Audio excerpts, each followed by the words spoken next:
apologize if it's hard to hear. Sometimes I just can't let people lie on radio. I understand you completely. You did a good job, man. You were hanging in there with your teeth. Yeah. It was a very determined argument. I have never seen anything quite like that. Yeah, man. It was pretty intense, man. I'm not even gonna lie, man. But I really do enjoy your views. I've been listening to your show for maybe a week. First time caller. I do want to ask you a little bit. What are your views on your situation over there in Egypt? Well, we covered that quite a bit as it was going on. If they're truly going for a democratic movement and it does not get hijacked like it did in Iran 30 years ago, then I'm all for it.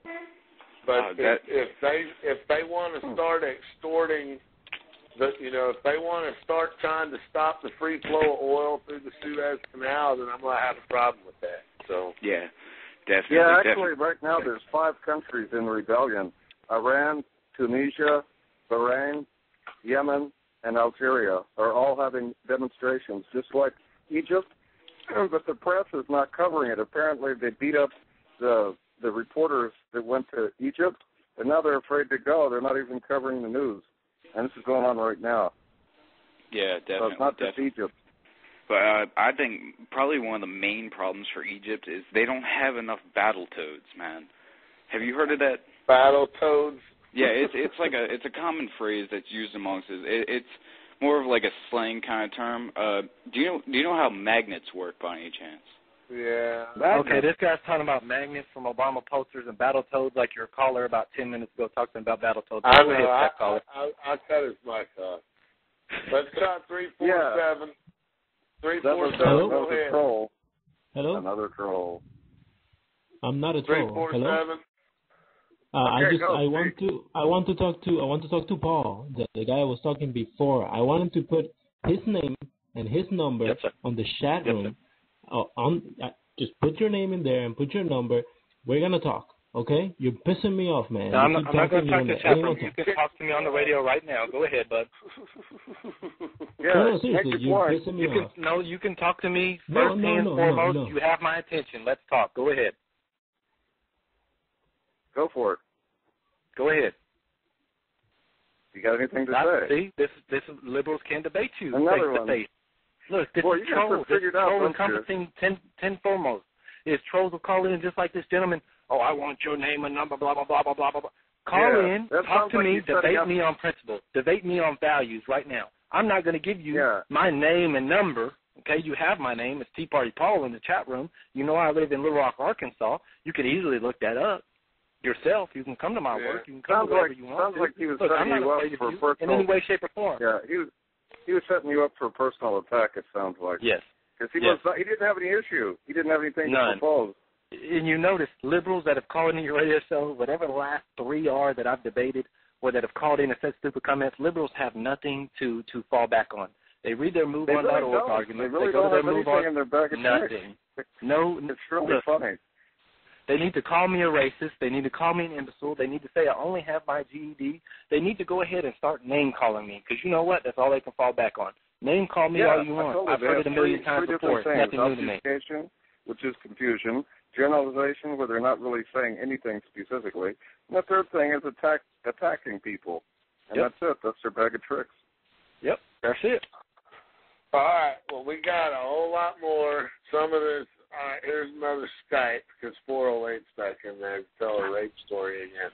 Go ahead, Skype. You're on. Hello? Hello? Hello? Yeah, go ahead. Yeah, to the guy that's upset about the liberal trolls, I just wanted to let you know that talking over people isn't really debating. That's just yelling. Go ahead. Okay, so if talking over a person, how do you call it talking over a person when somebody calls somebody that every representative you have in your district is a liar, but then she can't name a name or what district she lives in? You're doing it right now. Well, all you do is I'm talk not. over You somebody paused and I talked. Look, you can. Yeah, he answered back. He's not talking over you. You can't. Go ahead. You don't have a point to make, huh? Yeah, go ahead. Give me your point. Go ahead. By the way. Yeah, what's your information? I'm not even liberal, so you can shut up about that too. Give me your point. What knowledge or facts do you have? Bring me your argument. Yeah, what are you going to say? What is your point? My knowledge is that, first of all, I'm not a liberal, and I can't wait to rip you in the ass. Okay, so you're not a liberal. Okay, so what else do you have to say? Yeah, I mean, you didn't call in to tell us you're not a liberal. Yeah, please tell me what else, what knowledge, facts, references, articles, real-life examples do you have? Okay, just like the last lady. Just like the last lady. She couldn't give a representative. She couldn't give a name. Please tell me your representative and how he lies to you and how they're all liars. Please tell me your city, state, and representative that associates with you and how he's a liar. Go ahead. You're so dumb because you can't even realize that, like, nobody even cares about liberal and shit, but, like, that's all you're going on about. We're just trying to make you mad and figure that much out. You're so dumb, dude. You're so dumb. Stop talking and hang out. I'm so what? I couldn't understand what you said because you were speaking. I couldn't understand it either. He hung up. He hung up. He hung up? I think he was, because I called him out. Because I called him out. He hung up. Bring the next liberal on. Please, I'm enjoying this. I'll get out. It's like a sort of... All right, here we go. Hold on. Here's another Scott caller. Scott, go ahead. Oh, that's a good song. There's the I haven't figured out. Guys, let me tell you this. RAMBO. That's the sixth example. So we've had 6 examples now of liberals calling in without debating any policy, without debating any facts, giving us any references, giving us anything that provides or moves America forward. Liberals have called in with stupid stuff that we can barely hear them because they talk so indiscreetly. They say they're not liberals, but in the turn they're like, oh, well, you just talk over people. Even though I was silent for 10 seconds and said, tell me your point, and he couldn't talk. You guys had to jump in because you had dead ear. I mean, bring on the next liberal. Call in liberal. All right, please. hold on. We're going. We got a full switchboard. We got 12 minutes left. We're going to try and make it. So, all right, hold on. Where we at? 707. 707. Go ahead, 707. Hi, Paul. Go ahead, buddy. Hi, I'm a conservative in California. It sucks. I'm a member of the GNAA, the Gay Nigger Association. Are you a member? Cut him off. The gay what? The Gay Nigger Association? Yeah, sorry about that. We don't allow that on the air here, buddy. Troll. See, look, that's a liberal troll. My brother-in-law. Yeah, I have 4 mixed nieces and nephews. You know what I'm saying? And this guy comes on. This is what liberals think. This is their philosophy. This is how their mindset is. This gentleman just came on and said a discriminatory, name-calling argument, okay? This is how liberals think, man. You have to understand, liberals aren't for human rights, as they say. They're only for human rights as in themselves, the individual, what they can receive for what government check they can get. I know. They want to be able to bring on the next liberal. Yeah, here we go. Here's another Skype. Enterprise 1701. Hi, can you hear me? Yeah, we can. Awesome. I didn't think I'd actually get through, but yeah, fair enough. 1701 was the number on the Enterprise. Star Trek. Watch the language, buddy. That's it. That's all. Go ahead. It's a Star Trek reference. Just calling in. I'm wondering what your position is on abortion, specifically the justification that was used in Roe v. Wade concerning privacy as being the modus operandi, or the reason why they ultimately allowed abortion, as opposed to like some more basic right within the Constitution. I understand. Great point. I'm glad you called up and actually gave an example. Okay, Roe versus Wade. If you look up Roe, she actually, during that court case, she was pregnant. It was her and her husband that got a divorce. And during that court case, Roe versus Wade, her husband wanted her to keep the baby, and Roe herself didn't want to keep the baby. So Roe versus Wade took over a year and a half to congregate, the actual Supreme Court case, okay? Supreme Court ruled that the federal government cannot tell an individual citizen whether or not they can or can't keep a baby. Okay, so you have Christians that come out and say, well, marriage is between a man and a woman, and any embryo or any existence of life, whether they have a heartbeat or not, needs to be life defended. And you have different people that come out and say, well, you have a moment of conception because their birth date is on November 12th, so why before November 12th would you consider them even a child? Roe actually had her daughter during the court debate, okay, had her child during the court debate. Roe now is an anti-abortion activist. Roe says the greatest thing in my life is that the court case lasted so long, and I was able to have my child, which I love now. okay? So we can look back at Roe versus Wade or anything like that. Me personally, okay, I'm a fiscal conservative. The social issues, gay marriage, abortion, things like that, we don't need to debate those on a national scale. Those just need to be put in the hands of that particular state to vote on. Like California voted on the gay marriage amendment, and California voted to make marriage between a man and a woman. Yeah, California voted to verify between marriage between a man and a woman, and the state in that liberal state voted for that amendment in their constitution of their particular state. So why not put that at the voters' hands? I don't think I myself or anybody else or any Republican or Democrat needs to institute that on any other individual. We can teach our children at the dinner table what our values and principles are and hope that our children pass that on to their grandchildren and their great-grandchildren, and they can have that debate or idea in their lifetime. You know what I'm saying? But we don't have to instill that on any particular person. That particular person can go out and vote at their ballot box, whether they support that in their sovereign state or not. That's what I think. That is the answer. That is, yeah, it should be a state issue. Shouldn't be a national issue. Should have never been a national issue. And, yeah, we should put those things aside. It's like the Titanic is sinking, and you're worried about what the band is going to play on deck next. It's not right. It's not important, you know.